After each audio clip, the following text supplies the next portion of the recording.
Alright, so basically what we got here is a rusty hunk of junk. The story behind this was the guy was using it a lot, and I guess he didn't grease it enough or something, and that happened. The wheel went flying. He never found the wheel or the brake hub or anything else that was in there. But luckily it's able to go down the road like it is. I drove about an hour and a half with it like this. Ironically, this thing was about 10 minutes from my cabin in the Adirondacks. So I'd like to strip this down completely, take the deck off, flip it upside down, sandblast it, repaint it, redo all the wiring, make sure all the brakes work. I need to fix the axle. It's a shame to take this deck off because it's not that bad. It's definitely got some wear on it, but it's got a lot of life left in it still, and it's a real pain to take these decks off. It's like a major ordeal to get the fasteners out because you can never take them out. You always have to like torch them out or cut them out. And we have some of these, and then we have some of these. So it's unfortunate that we have to remove this deck, but there's no way to do a good job on this without removing the deck. So when I'm done, I'll mill up some new lumber, make a brand new deck on it, which I'm not unhappy about. It's the removing part that I'm unhappy about. But we got plenty of machinery around here to take this thing, flip it up on its side or even upside down if we need to. Let's get every nook and cranny sandblasted and repainted. I went through this thing pretty thoroughly and I did not see any rot, not on any place that's important anyways. So we should be able to restore this with just some time, not a whole lot of money. So first thing is, let's get rid of this deck.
Alright, so those are definitely a little bit more rusted than I thought. I thought it was just the paint peeling off, which, like, this is the paint right here, but some of them are a lot worse than that. Alright, so the deal with this trailer is that I paid $2,500 for it. In hindsight, probably $1,000 is what I should have paid for it, but, you know, I didn't think it was that bad. I thought if I just spend a day sandblasting and repainting it, put a new deck, rewiring it, well, that's more than a day, but if I spent a day sandblasting it and then another day doing the decking and then another day doing everything else, 3 days, a trailer like this usually goes for $5 to $6 grand. The problem with a trailer that's $5 or $6 grand is it's gonna need a paint job soon too. So you're kind of doing the sandblasting and painting on that and taking out the deck and redecking it as well. You're not gonna find one in really good condition for that kind of money. For $8,000 to $10,000, you'll find one that's in good condition that you don't need to do anything to. So I figured, you know, $5 or $6 grand for something that I still need to do a bunch of work, although I could use it for a few years before I do that work. Either way, I'm doing the work, it's just I'm delaying it by a few years. This one just needs it immediately, that one needs it a few years down the road. I just figured it would save a lot of money to just get something in the $2,000 to $3,000 range and just do the work now, have it perfect, take care of it, don't bring it out in the salt, that sort of thing. But I do need a trailer like this because my other one, the fenders stick out the side and the width of it is like 77 inches, so I can't even fit a truck on it, or even like a mid-size SUV I can't fit on there. So the width is really the biggest problem. The other thing too is I'd like to be able to pick up 20-foot shipping containers, because I do find them for a good deal sometimes, but you got to be able to get them.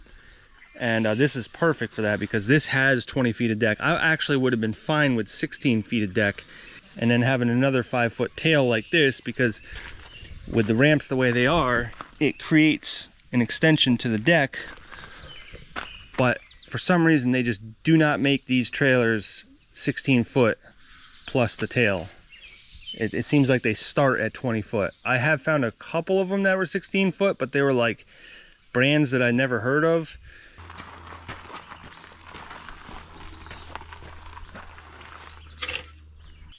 All right, so this is a 600-pound sandblaster. I believe this is a 1-inch hose on it.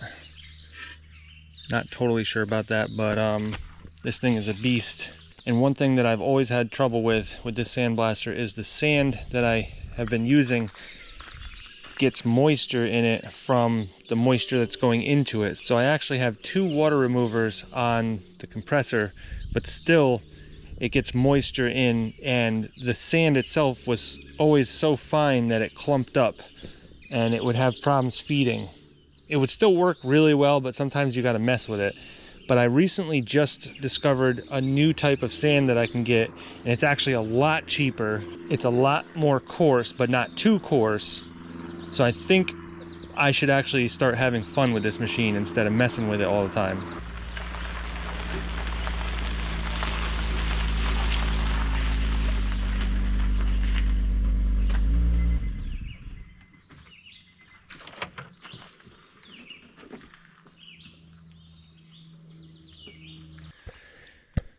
Yesterday I went and got 1,000 pounds of this stuff. They said it was supposed to be Black Beauty, but it doesn't say anything about Black Beauty on the bags. This must be a different brand.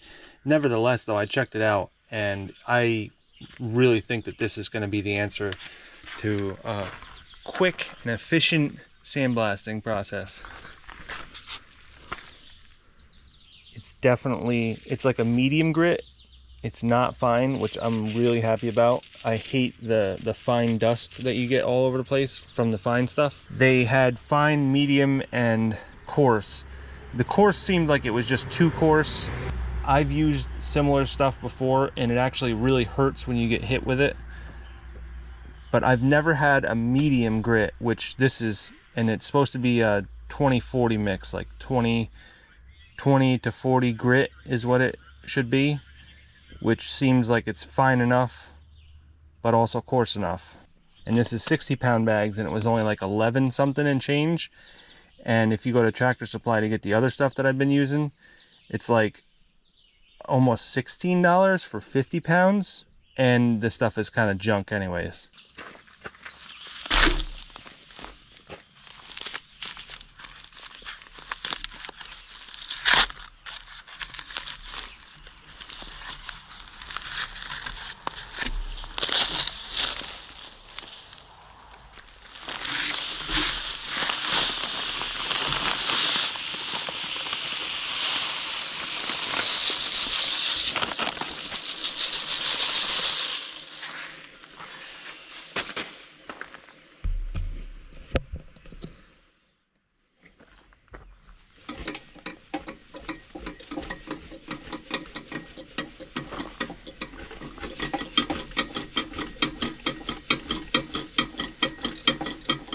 Yeah, see, I can already tell that's going to be so much better.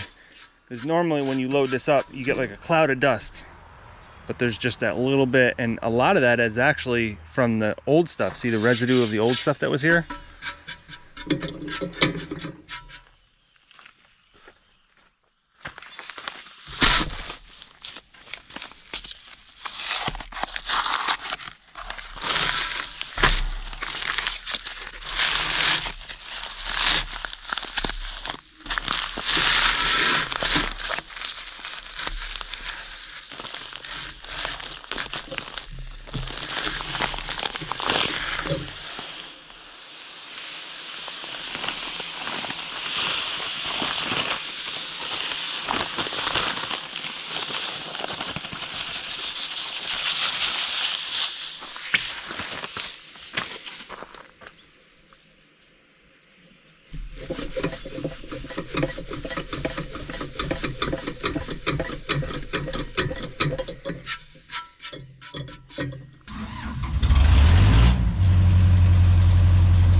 Alright, so I took a break from doing this because I realized that I still have a lot of scale to get off of here. A lot of really thick scale. It gets that stuff, but it is just really slow. If that stuff was all taken care of, then I wouldn't have near as hard of a time. Also, we're going to get these bolts cut off right now too, because while I'm working around this, those are kind of dangerous. So I got the bandsaw out, I got my helper, and he's going to attempt to cut those. And one thing is, you got to make sure you're all the way up against this way as much as you can. Okay. So should I start? Yeah.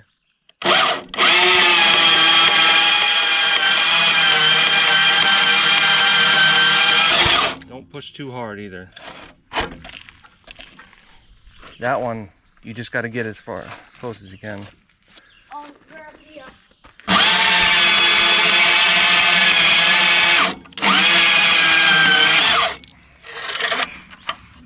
Where's your safety glasses, boy? Get your safety glasses on. I don't know where I put them. Hey, don't push too much either. Let it slide through.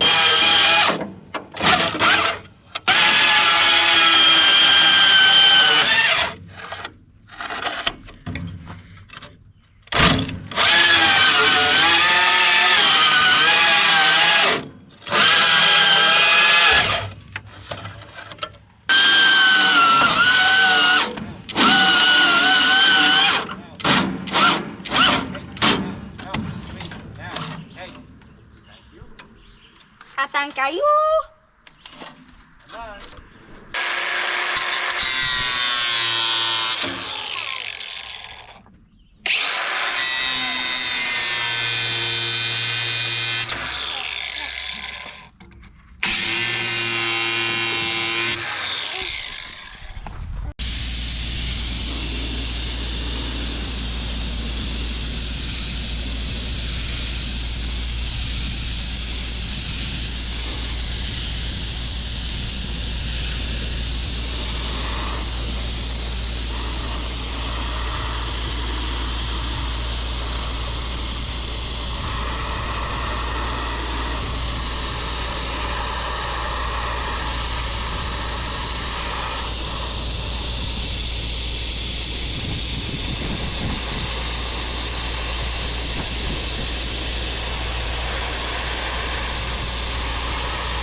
So that's where the tire came off, went underneath the trailer, actually lifted the back of the trailer while the guy was moving really fast, and then obviously did all that damage.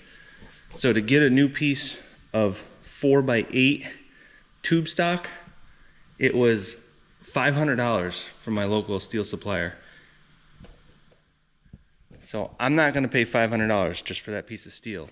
So I'm gonna patch it in. I have some 4x4 steel that we can patch half of it at once, which the top is fine all the way along. It's just the bottom here is damaged, and then over there's a few holes in it from being rotted. So I may actually just use some flat steel for that. and then we're gonna convert the whole thing to surface mount lighting. I don't see the need to have 2 of those lights there, 2 of them here, and then the clearance lights. Plus there's the round ones that are one's here and one's here. So there's actually 3 lights on each side. I don't see the need to have that. We're gonna do at the most 2 ovals, and then the clearance lights is just gonna be all 1 bar. Everything's gonna be surface mount, because surface mount, when you're fabricating something, surface mount is the way to go, unless you have like a laser cutter or a plasma table to cut out perfect ovals, perfect circles. If you don't, you'll have a really hard time fitting the lights in, the ones that are flush mount. I've had so much better luck with surface mount. You basically just drill a hole for the wire, put a couple self-tapping screws in there, and you're done.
So just before I bought this trailer, I was in the market for a trailer and I knew I needed to do some work to it. I wasn't going to buy a trailer that didn't need any work, so I knew I had to do at least some welding, maybe even some fabrication.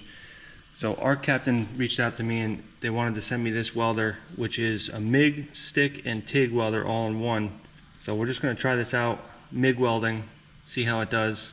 But I just happen to have another tank of argon and CO2, and I can hook this up and not have to keep flopping the tanks back and forth. So I was going to use something a little thinner for this trailer because a lot of this stuff is pretty thin, but we'll just go with the .035 that they sent me. I'd like to try the TIG welding out, but I don't really have anything on this trailer that I could try it out with. But maybe we'll just experiment with it later. I had actually bought an Arc Captain welding helmet and it had a built-in light on it. And I was actually pretty satisfied with that welding helmet. Coincidentally, they reached out to me just after that. They didn't even see that I had the welding helmet, but I had just bought it.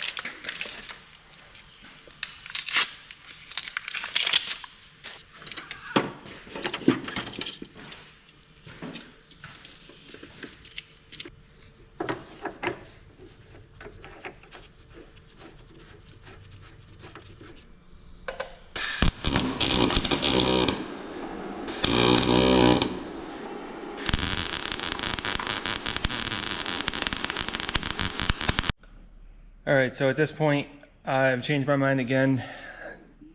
I don't want to replace this whole thing because of how much it costs, but it's just got rot all the way down it. The only place it doesn't have rot is right here.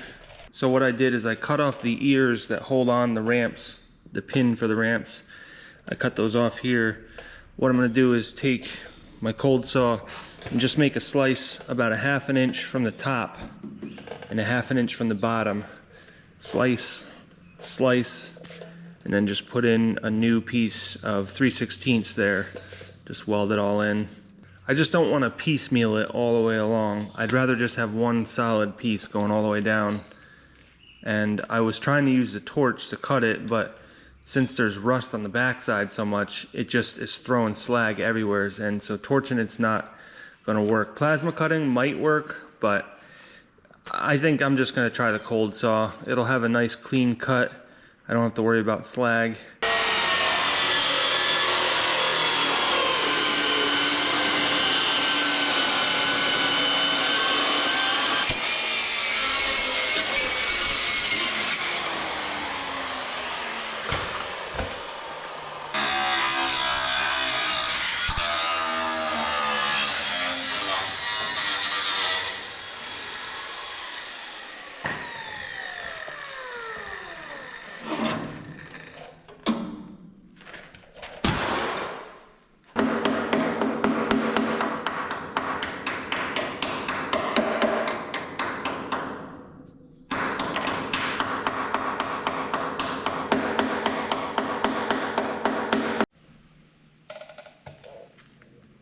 You know what?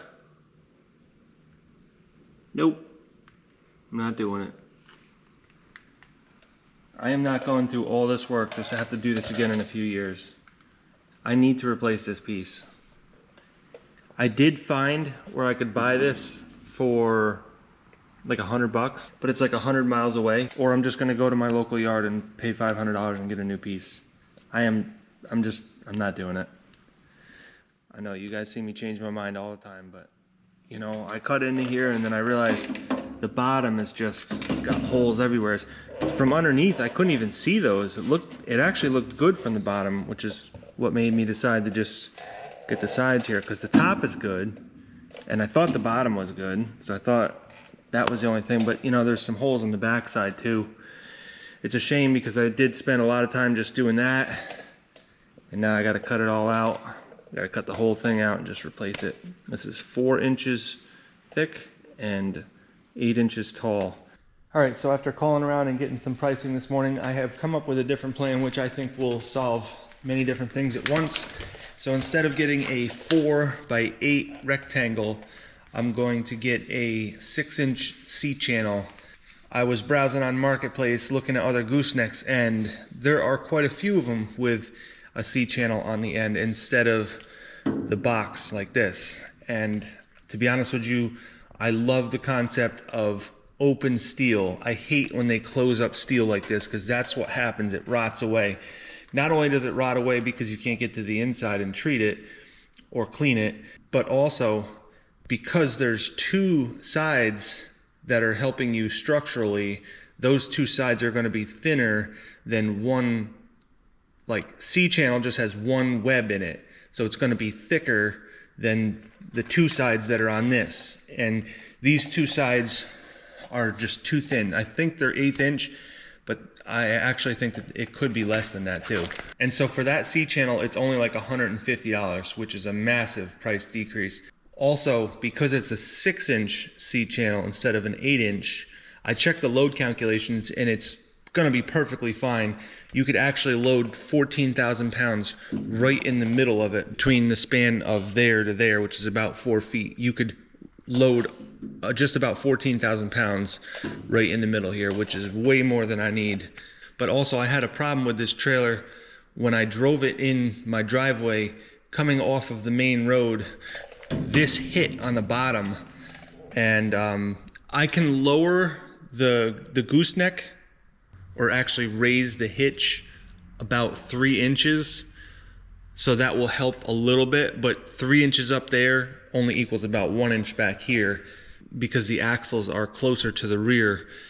lowering the neck on the truck essentially is going to raise this, but not by much. So if I can get another inch or two out of putting a C-channel here that's only 6 inches instead of this 8-inch box here, that will probably eliminate me having to do something crazy to not hit the rear on the road. It actually hit twice. Once when I was coming off the main road into my driveway, and then the other time when I was going around the corner from my driveway into the garage part here. It bottomed out twice. And so I think this is a really good solution that will solve a lot of different problems. So I'm gonna go pick that up in a little bit, but in the meantime, I gotta cut this out of here. And I think it's just best to use the torch to do that.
All right, so before I weld this all up, I wanted to make sure that I mock everything up and make sure it works. This is off the ground by 12 to 14 inches right now because of the jack stands, but you can see that the ramp works. You got like the counter pivot point, that works. Yeah, everything seems to work. This bar was pretty bent up. I'm assuming that's because they had a 40-inch span between there and there. So I cut it by 6 inches because right now you could fit something that's as little as 3 feet wide on this. So yeah, I guess if you wanted to drive like a Power Wheel on here, this wouldn't work by moving it in, but even my smallest quad will fit on here with this ramp moved all the way over with the spacing that it has. So I don't see the need to bring it out another 6 inches. That just adds a lot more stress to that bar. I also cut that bar because it was the full length, and I don't see any reason for that. I'm actually going to cut it again right here. That welder actually works surprisingly well. I have it on pulse welding right now, and it is extremely helpful for filling in gaps. Anytime you have steel that's not completely touching the other piece, that pulse is helping a lot. I guess the idea is that it's letting it cool a little bit more as it's welding, which is exactly what you want for filling in welds. I've never pulse welded before, so maybe that's something that I need on every welder moving forward. But yeah, that seems to make a huge difference. It also seems to help with rusty metal. Everything that I'm welding for this piece right here, everything that's touching it, and on this piece specifically, everything is ground down to bare metal so that I'm not welding any rust. But I put these pieces on temporarily and they are filled with rust, and it just blasted right through that with the pulse welding. So I think that works extremely well for stuff like that. And you know, that welder is really small, but it actually seems to be penetrating pretty well. So I'm probably going to use that welder for the rest of this trailer, and I'll give you another opinion when I'm done.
Alright, so I'm not done sandblasting yet. I still have quite a ways to go. I still have the inside of the main frame, the whole neck, and some miscellaneous things on the back. And then also the underside of everything once I flip this trailer over. But since I've started this, it's rained a couple times. And every time that it rains, it flash rusts everything that I've done so far. So everything that you see right here that's rusted, I already sandblasted that. But it flash rusted, and it does it overnight just with condensation too, so it's not just the rain. So at first I figured, well, I just better hurry up and get this done, get it painted. But after a couple days I realized that that's just not possible. There's just too much sandblasting to do, and it's 100 degrees today, and I can't really sandblast in the sun in 100 degrees wearing that Tyvek suit, and the compressor is pumping warm air into the mask. It's just not possible. It's not feasible. So I looked into solutions to keep this from rusting, and it seems like the best solution is to do like a rust dissolver or rust converter. So there's a bunch of different products, and I think a lot of them are the same. What I chose was a product called Osfo. So basically you spray it on the flash rust, or even heavier than that rust, and it converts it back to just raw steel. So that's what I've done right here. I did that in just 30 seconds. Now I'm testing it out on stuff that I haven't hit yet. I haven't done anything here, and I put that stuff on here. Maybe it'll do something. It doesn't seem like it really is, but maybe if we let it sit for a while it will. But it certainly got this. And it's also supposed to protect the steel from rusting moving forward for, I think, up to a year or something. So it seems like that's the way to go. Seems like I should be doing that everywhere that I've already got. That way it just doesn't keep going backwards on me. So I think the best way to do it is to put it in a sprayer. This one is probably overkill because it sprays like a stream instead of a spray. I think just a regular like Windex bottle type of spray would be fine. But I got it in here for right now, so we'll just give it a try. But watch this. It literally disappears before your eyes, and it just turns back to regular steel within, I don't know, 30 seconds or so. So I'll just coat this area.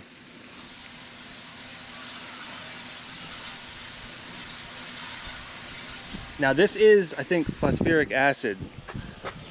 So you definitely want to be wearing gloves. Definitely don't want to do it inside.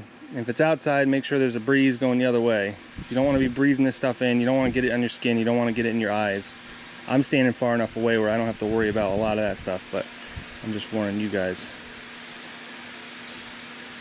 If you don't have one of these are really cool actually. I just discovered it recently.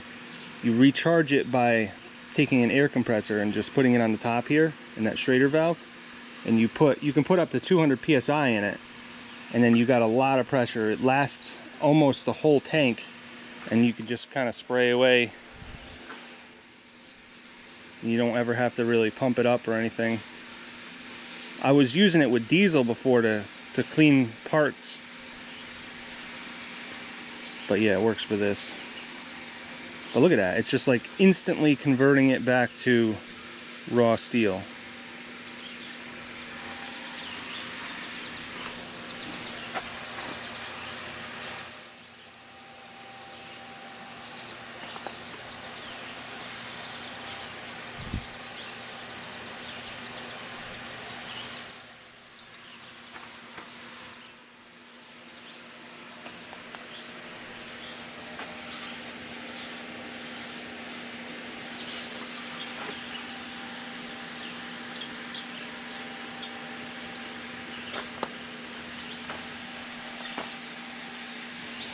And if it does this and then protects it moving forward from rusting again before I paint it, then this was well worth the $28 a gallon that I paid for it.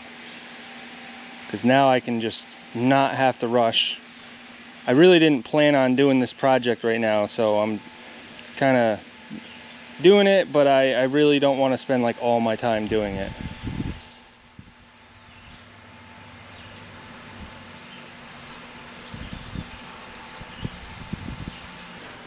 So I'm gonna just do that to the whole trailer, and then we'll get back on sandblasting a little later when it cools down. We'll just kind of keep chugging along here. But so far, I've used almost $1,000 worth of sand, and yeah, this is not what I expected, but it's too late to stop now. All right, so let's go ahead and address this whole mess here. So I'm going to take this plate off, we're going to cut off the spindle and weld on a new one. Here.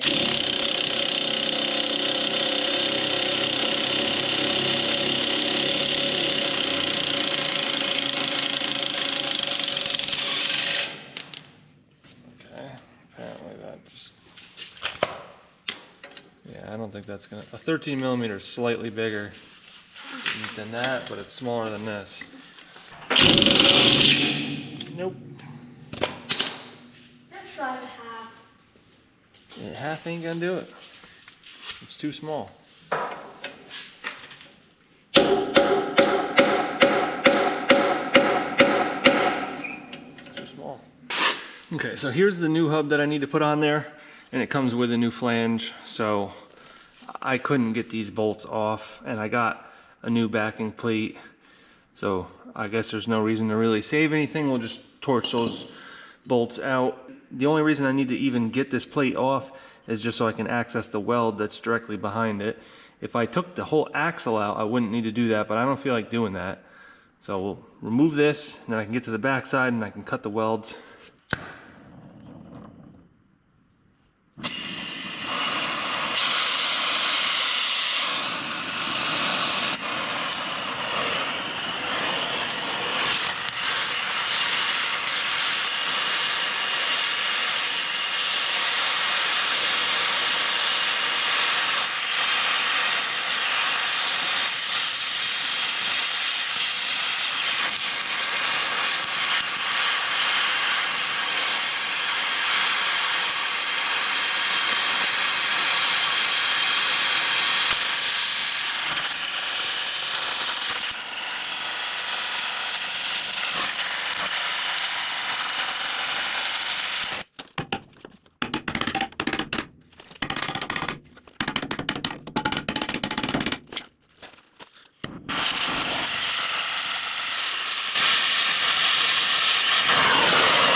Going to do a quick measurement from this flange to the U-bolts there, just to make sure I put it back in the right place.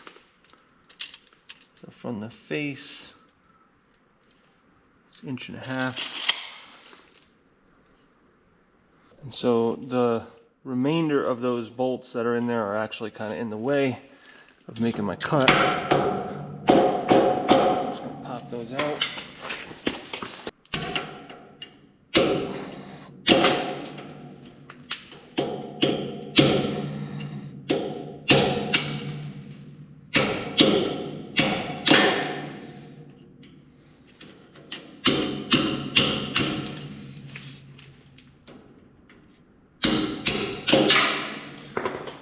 The new one slides into this pipe, so you can set it wherever you want and then weld it. So the cut doesn't have to be precise.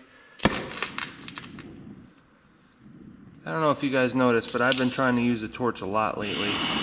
Ever since I discovered how to use it properly, it's been really nice. For many years I just had the wrong tip, and I didn't realize that that would make it just not work really. I just was always disgusted because it would just never cut anything.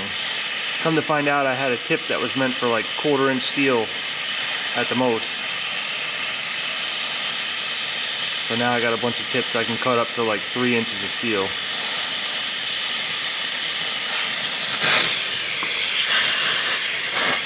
I was always using the plasma cutter, but now I'm like, I don't even use the plasma cutter anymore. This is just so much quicker.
Alright, so here is the deal.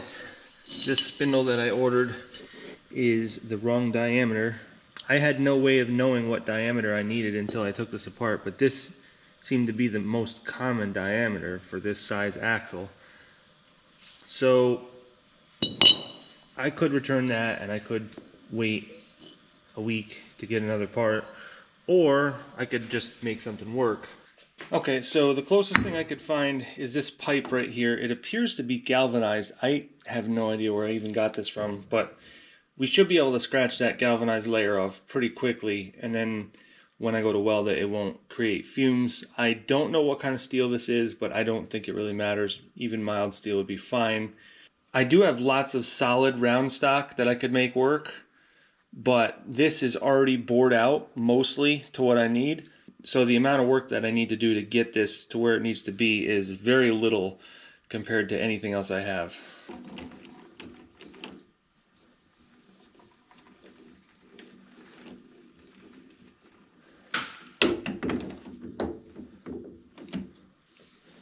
And that's sticking out more than it should be. And I don't have a steady rest for this. It's been something I've been looking for since I got the machine. I'm probably gonna have to make one.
Okay.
So there's a couple different ways I can handle this. Number one, I could put this sleeve in here first, and then I could weld it into there on the face here. I could also do some plug welds behind it from the pipe into here. Like if I drill holes in the pipe but not here, I can plug weld it. And then that's just smaller, and I could put this in there and then weld around here. And I could also do more plug welds to plug weld this assembly to here. The other option is I could drill holes in this, put it on here, plug weld that so that that's one solid piece, and then I could put it in there and plug weld the pipe to this, which also, of course, I would weld this flange here too, either way, but I'm just saying. And I had a couple of other ideas too, but I think the best way to go about this is to do the second option that I just said, which is to basically just make this bigger and then put it in there. So I think what I need to do at this point is just start drilling some holes. Some holes in this and some holes in that. And the reason I'm leaning towards doing this, welding this on first, is because I can get a much better bead on this section here. I can weld all the way around it, versus when I put it on here, if I put it on here first, then I'll need to weld that, and then I'll need to weld it again to weld it to this. So I'll have to weld twice right here, which is not easy to get to. But if I weld half of it here and get that a nice solid weld, then I'm only worried about one good bead around here. I suppose it really doesn't matter too much one way or the other. Either way is going to get the job done. One thing that is kind of unfortunate is I think what happened is these U-bolts crushed this pipe just slightly, and so it's oblong. Not by a whole lot, but it's enough where it's going to cause problems. Like this sleeve can fit sideways right now, but it won't fit. It won't fit fully because the top and bottom are hitting, the sides aren't hitting. So I'm hoping that when I drive this into here, it will actually make that go back into shape. All right, got some 3/8 plug holes.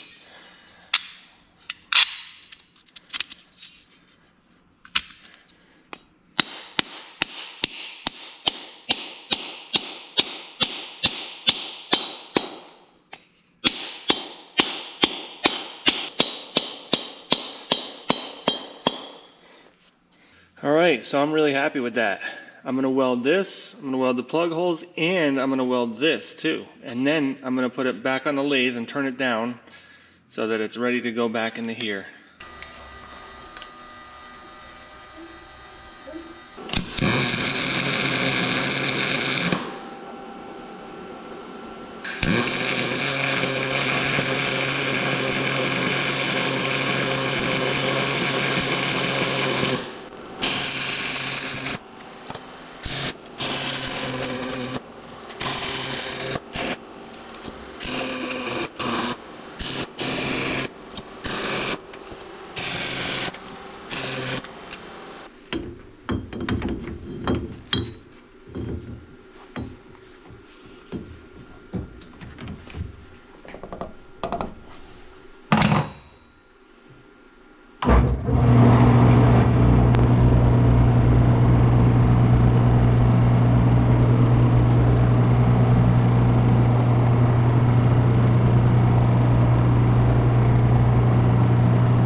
You know, I want to just say that pulse welding was amazing.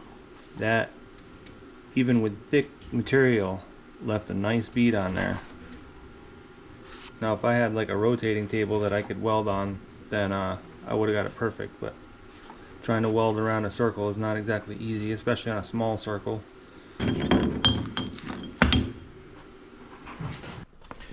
Alright, so I've got this cooled down.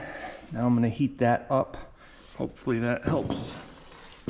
But I also did just make a driver to drive the thing in, so that should help facilitate getting that on.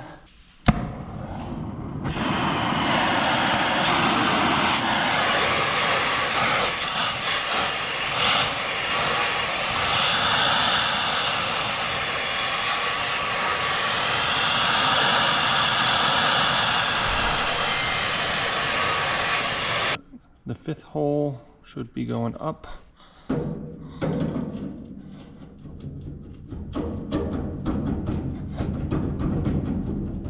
Okay. Looking good. Looking good.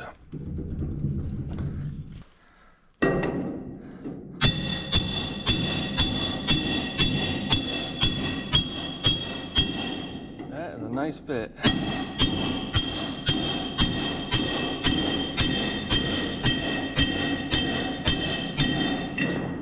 Okay. Before we get too carried away, we gotta make sure we got our measurement. We need our 1.5 inches from face to face. And actually we are right at 1.5 inches from face to face. It could go like another 1/16 maybe.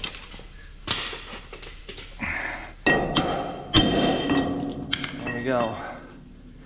Now that is aligned perfectly. I'm very happy with that. I bet you that would hold just by itself with no welding. I also need to make sure that I get this surface here kind of polished up because that's a seal surface, and I should have covered that up while I was welding. That was a big mistake I made. This time around when I weld it, I'm gonna cover that up.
Alright, so everything is sandblasted, OSFO applied, then the loose OSFO was removed.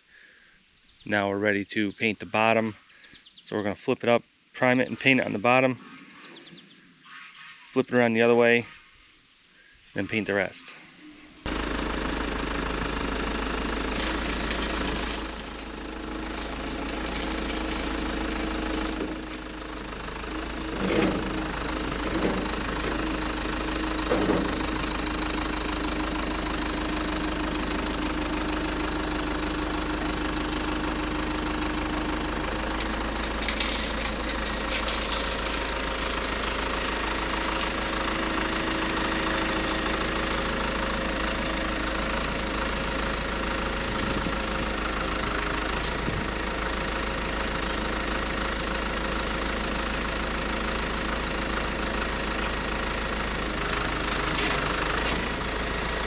Tilt the forks up.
so now we are all painted up, ready to move on to the next step, which is a wonderful thing.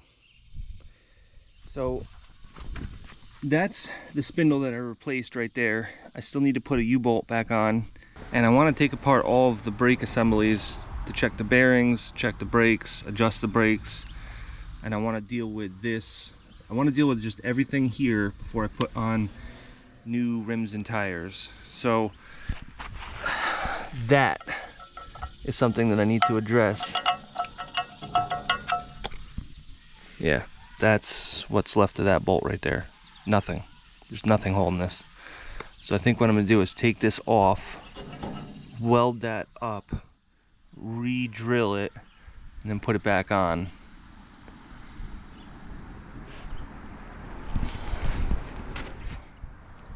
But first I'm going to take that off and just check everything out.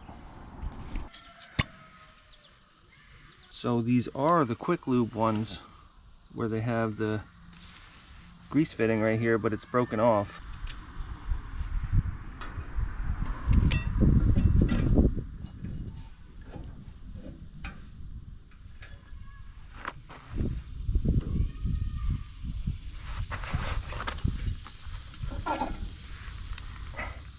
Okay, guess there's no brakes here.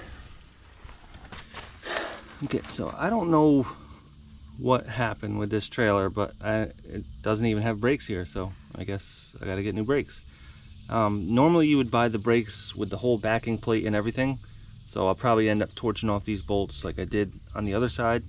The brake drum, actually, it looks rough, but it's pretty much brand new. There's not even any scratches on the surfaces, which means I think what happened is something happened with this thing and they just didn't bother putting on new brakes. They just put a new drum on there and it never saw brakes. It's a Saturday and there is a place that's open for a few more hours that I can get brakes for fairly cheap. So let me go ahead and take apart the other side to see if I need more. I have the brakes for that one because we're starting over and I already ordered that stuff.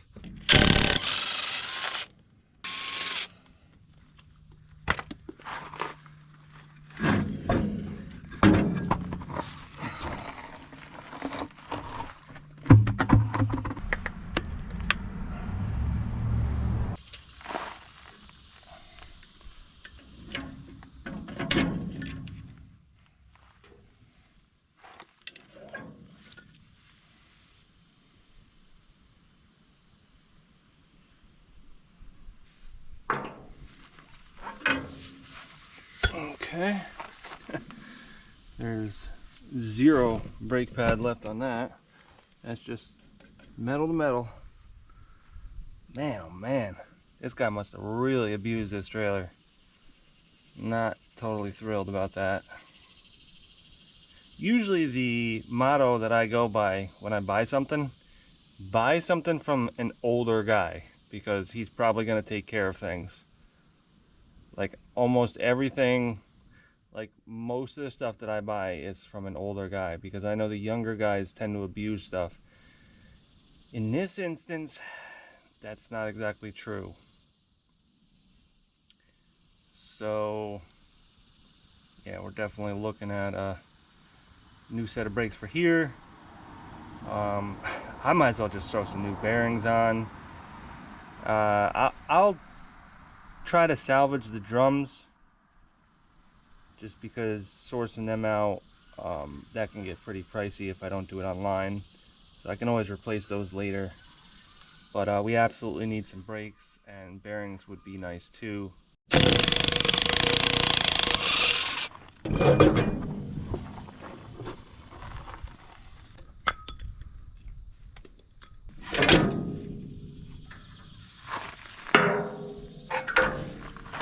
Yep. Metal to metal. Jeez. Like, I don't even know, how does that happen? Like, I don't understand how this trailer was even used, like, at all.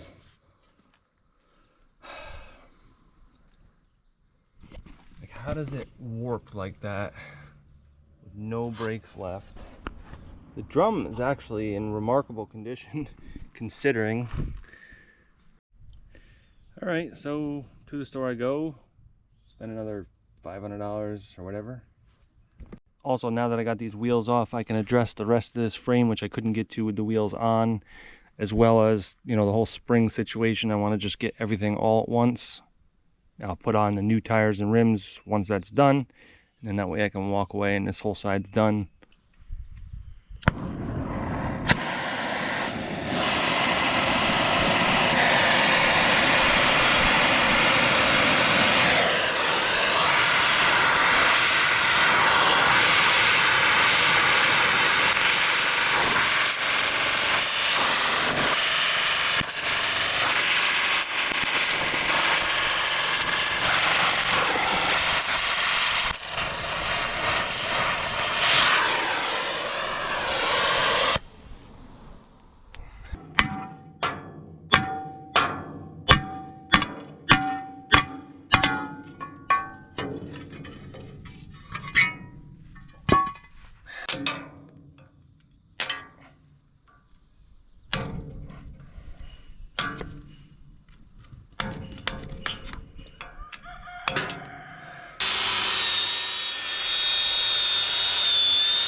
Alright, so these are self-adjusting.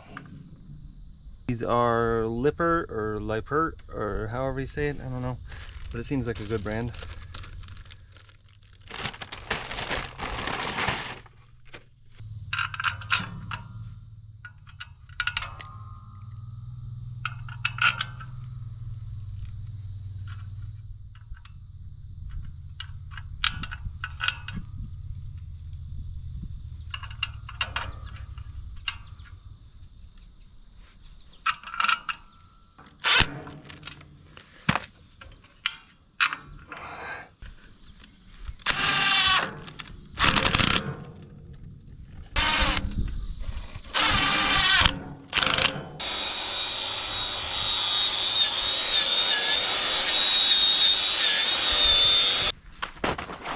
This is the drum that's fairly new.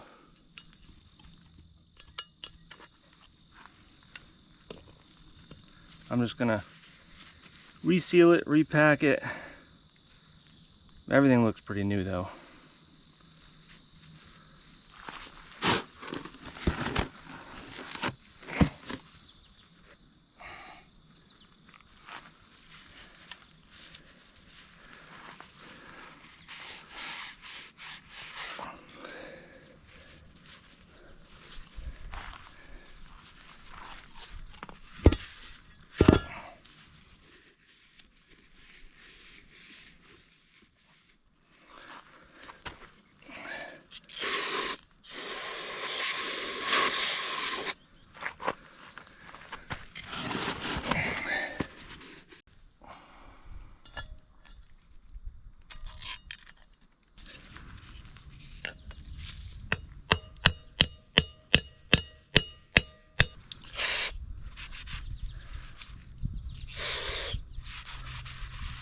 Go ahead and put all the drums on, get them all prepped up, and then I'm going to paint everything afterwards.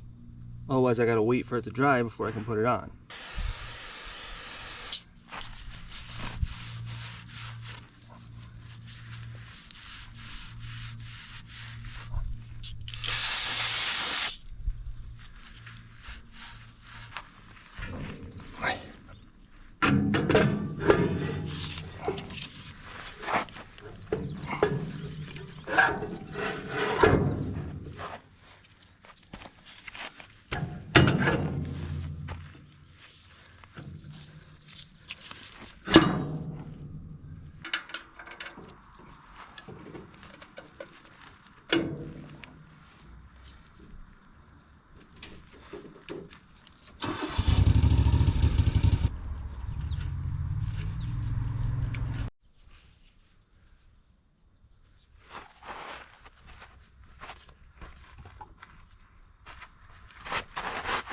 Alright, so inside of this spindle here, there is a grease fitting that is broken off. And I'm hoping just a regular like T15 bit will drive in there and just take that out.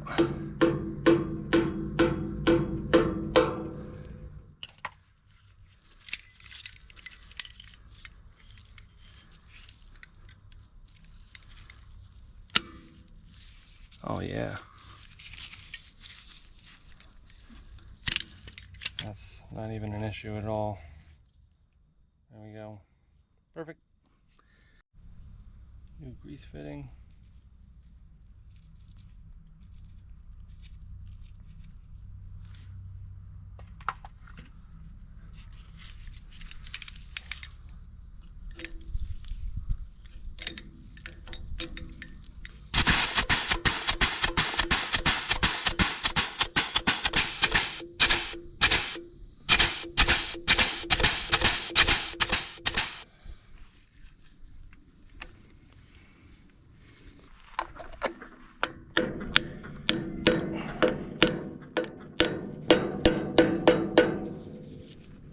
Okay, so here is the spindle that I put on.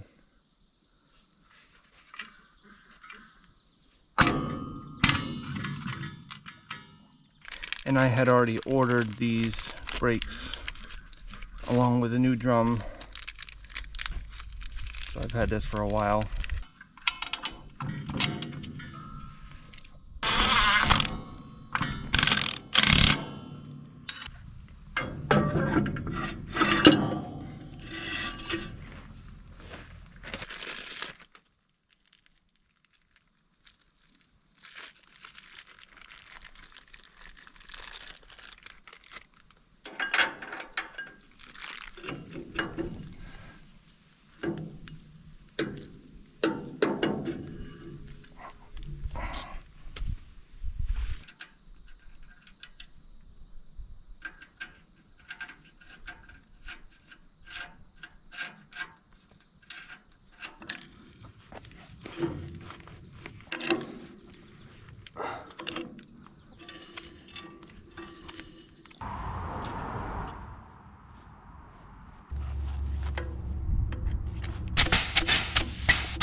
Alright, so now when I go to do that side, I was not able to get new drums. The place that I went to did not have any in stock. And they were like the only place open in New York State on a Saturday. So it is what it is. I'm going to turn down the inside of this, or I'm going to attempt to anyways, if I can get it on the lathe. So I think before I do that, I'm going to try to sandblast this all down, make it nice so that I have something to grab onto that's not like flaking and rust with the lathe. All right, so look how good that came out after sandblasting it. It is absolutely amazing. It's actually really satisfying when you're watching it. When you're doing it, not so much so. It's kind of loud and obnoxious and dirty and it's hot and everything else. But anyways, let's see if we can get this chucked up. I don't even know if we're really going to be able to, but we got to try at least.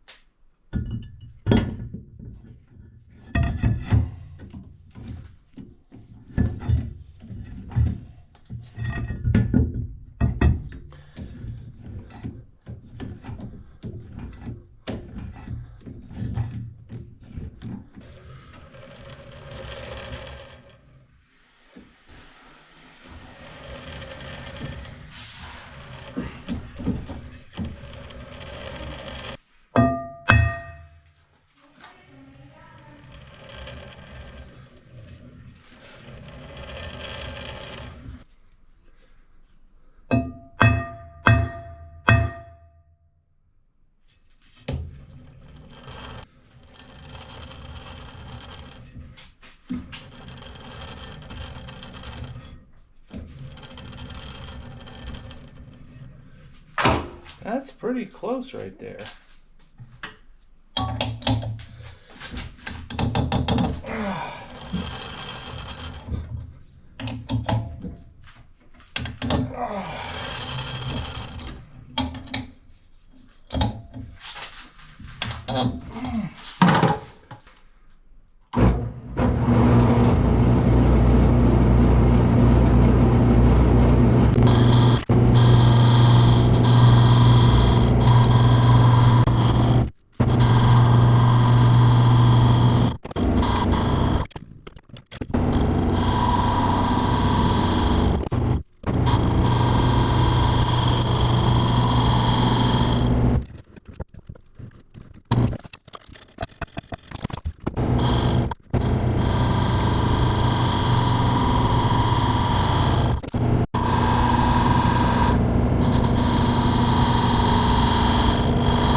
I'm pretty happy with that. You know, there's like this one little spot right here, but I can't just keep taking away material forever. The idea is just to have a nice flat surface for that magnet to stick to, because the more the magnet sticks to it, the more it drags and the more breaks you have. So if that magnet's only touching one little spot, it's not going to drag it, which engages the brakes.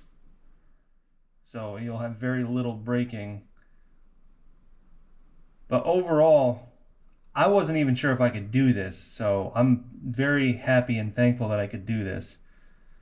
I'm not going to bother turning down the outer edge, although I probably should. Maybe I will. Here, let's try it.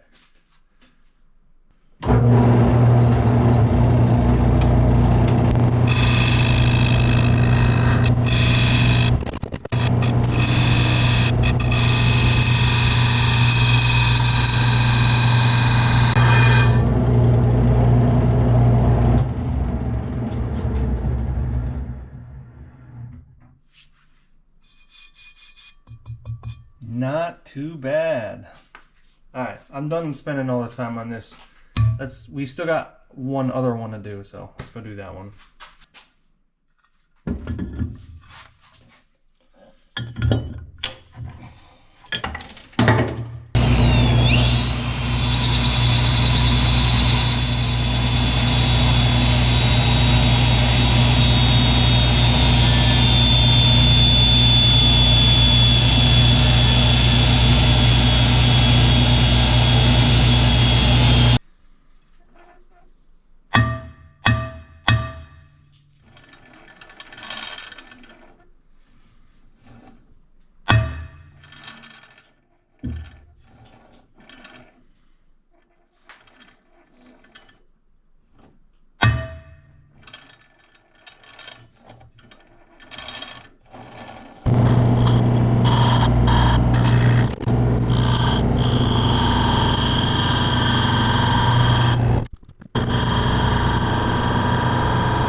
All right, so I got some high heat paint, good up to 1200 degrees. I don't think that's gonna be anywhere near 1200 degrees.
All right, so this is the equalizer right here. This equalizes the two axles.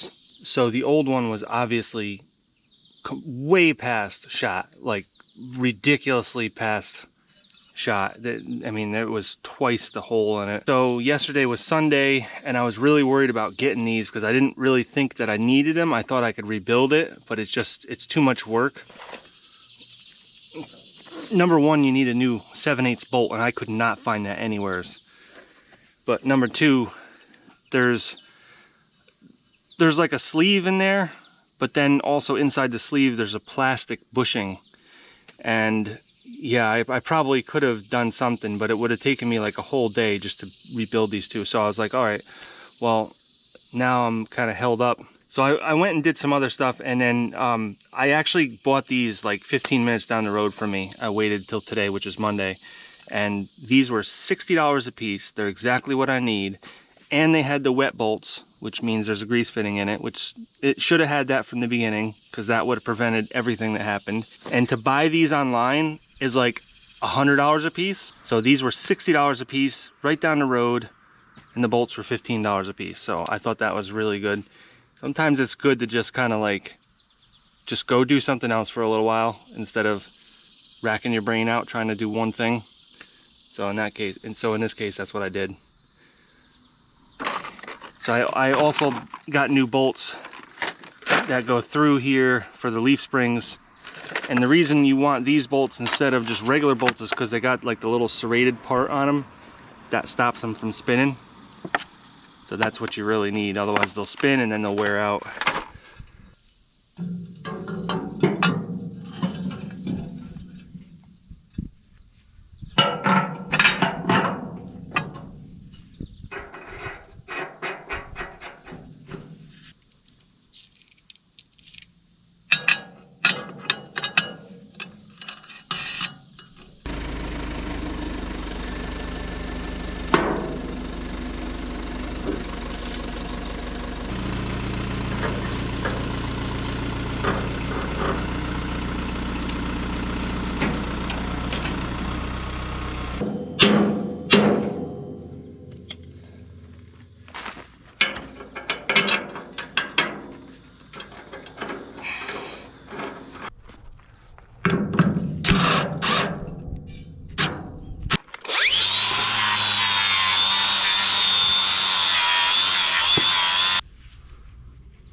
Watch out.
Oh yeah. Different. Doesn't. Oh.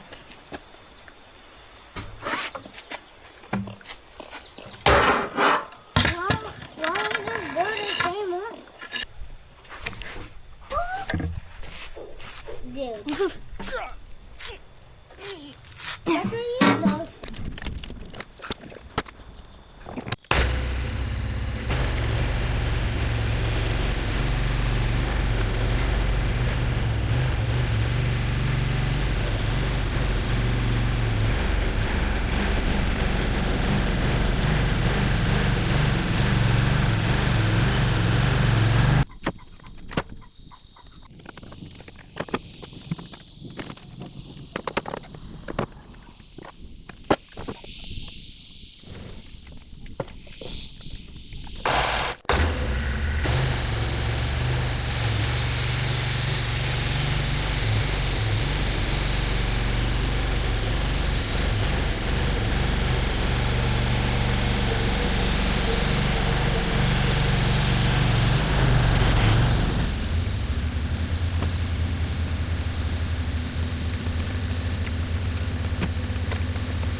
Fun.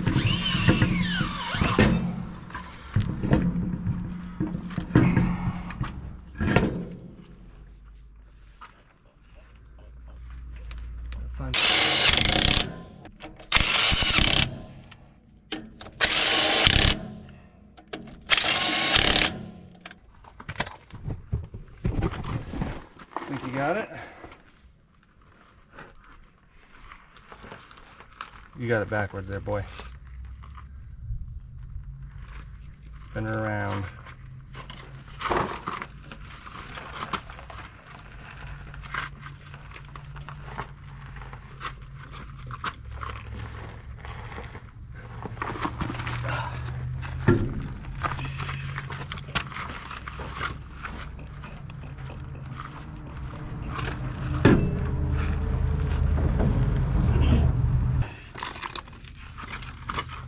Yeah, you're gonna have to do that.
I like that so much better than it was before.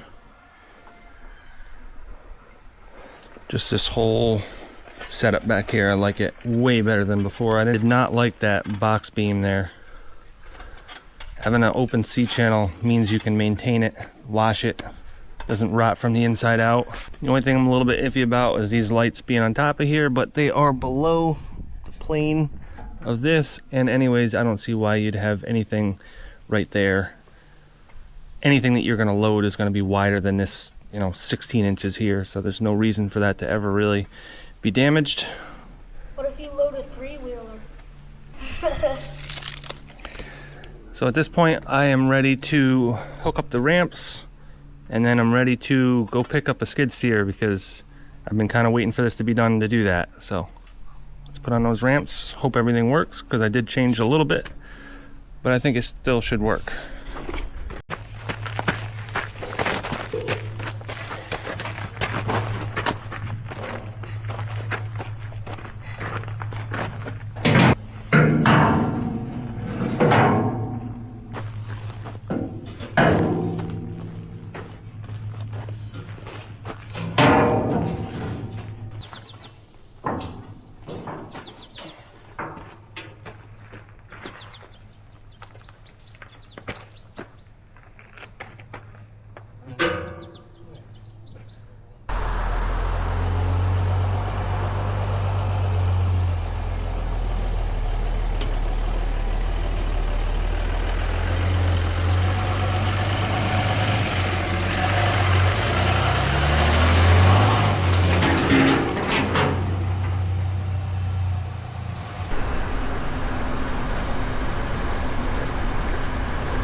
Alright, so this trailer worked out pretty good. It definitely does a lot less bucking than my other trailer. I think the neck is just stronger.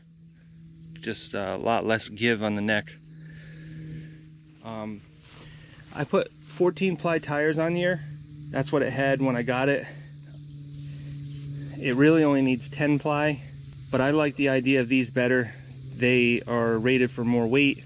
They have a more rigid sidewall, because when you turn with this trailer pretty sharp, the tires, they do things that I don't like with 10 ply tires. And so with these 14 ply, it's pretty solid going around corners. Have to worry about it a lot less. They hold up the heat better. Just everything about them is just a lot better. So they are more expensive, but I think they'll wear less. Also, with 10 ply tires, they seem to squat even when you have them up to the 80 pounds that it calls for. When you have 8,000 pounds on it and it's squatting, I don't know why they do that, but these don't squat at all. These are rated for 4,000 pounds. The 10 ply tires are rated for 3,500 pounds. There's not much difference, but for some reason these don't squat at all. Like, you can barely tell there's something on here. So I'm gonna stick with 14 ply from now on. It handled this skid steer absolutely no problem, but of course it would. It's a 14,000 pound trailer and that skid steer is 8,000 pounds. Now, one thing you have to consider is that yes, it's a 14,000 pound trailer, but it weighs somewhere around 5,500 pounds empty. So you have to take that into consideration. So altogether, it's 13,500 pounds. The GVW on it is actually 15,500 pounds. I guess the way they figure that is that you can put 1,500 pounds of tongue weight on, but I'm sure people put a lot more than that. With a 1-ton truck like this, single rear wheel, it's not exactly that great to have a crazy amount of tongue weight on it. If you had dual wheel, then yes, you could put a little bit more weight on it, but single rear wheel, you're relying on 2 tires, regardless of how the suspension and the axle is set up. So I'm going to stay with around 1,500 to 2,000 pounds of tongue weight if I can.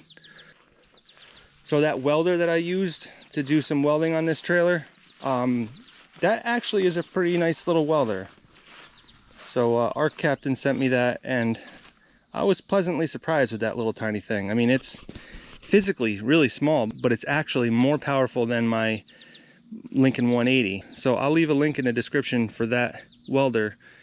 And I haven't even tried out the TIG or the stick part of it, but the MIG seems to be really nice actually, especially with the pulse welding. And it's actually not that expensive either. So I bought this trailer for $2,500. I think I paid way too much for it. I thought this would be a quick couple days, just sandblast, paint it, rewire it, put a new deck on. That was not the case. It was not even close. I probably have close to 3 solid weeks into this thing. So was it worth it? Absolutely not. It definitely was not worth it. The sandblasting took up a lot of time. To sandblast all the scale off this thing just took forever. And I spent well over $1,000 just on sand. So would I do this again? Absolutely not. Not even remotely close. I probably will never even do anything like this again, because it absolutely ate my time up. And if you figure it out, I probably made $5 an hour. So that's not worth it at all. I could probably sell this for like $6 grand right now, maybe. But I have that much just in materials. That's never mind my time. And 3 weeks worth of time is a lot of time. Plus I had my brother helping me too, which I'm paying him. So I have no idea how much money and time I really spent on this thing, but I honestly don't want to think about it because it's kind of depressing. But it is what it is. It's done. I don't plan on selling it, although I really don't need this long of a trailer. I'd rather have a 16-foot deck with a 5-foot tail. They just don't seem to be that popular. Maybe if I can get one for really cheap that doesn't need a lot of work, I could get one, and it would definitely help the turning radius.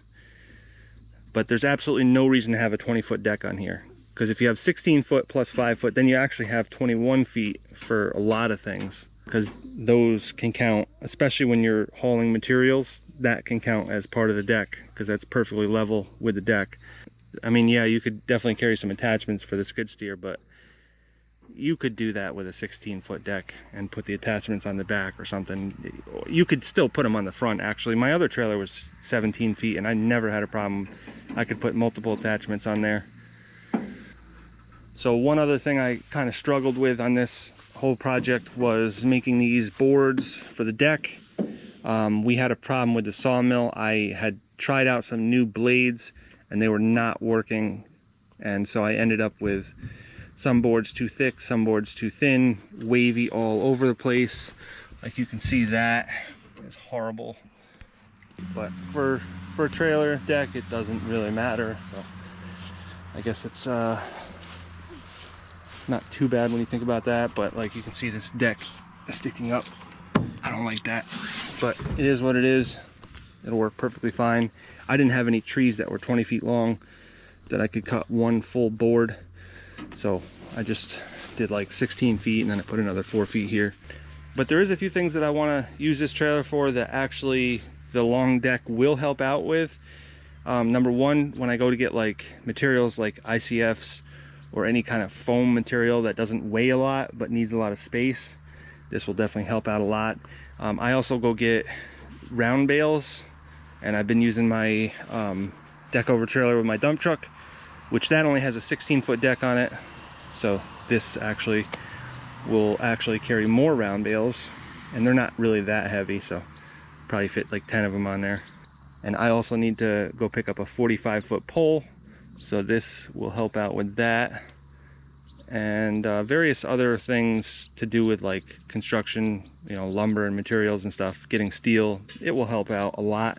It will help out a lot just having the Deckover part, not necessarily the length. But my other trailer, the problem with it all the time was I had the fenders, so you couldn't just come in from the side with forks. It didn't really work that well because of the fenders, so that was always really annoying. This is actually, this will help out a lot, just having the Deckover with no fenders. One other thing that I've always wanted to be able to go get was a shipping container, because every once in a while I'll find a deal on a 20-foot shipping container, but I'll have to drive like an hour or two to get it, and I don't want to do that in my dump truck. But this will be able to pick up a 20-foot shipping container with absolutely no problem at all. But anyways, I know this is a long video, so we're going to end it here. Thanks for watching, and I'll see you on the next one.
There you go.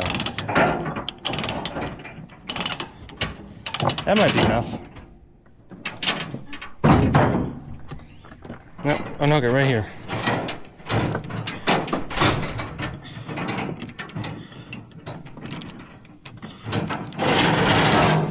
Let me see.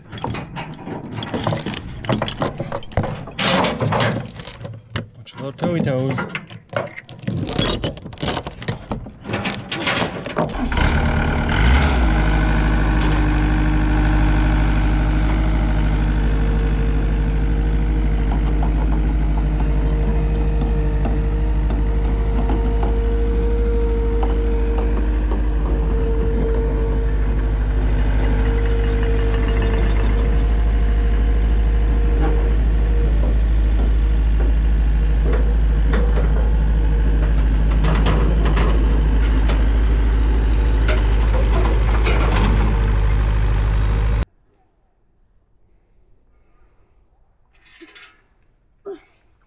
They're kind of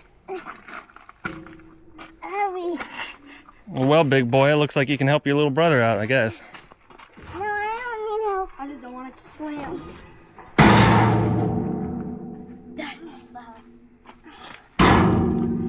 That spring assist does actually help quite a bit.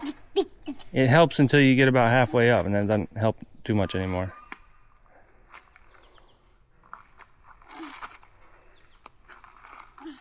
Can help. Hold on, we don't want this one to... Slam? Yeah. What? What? Can't hear you. My eardrums.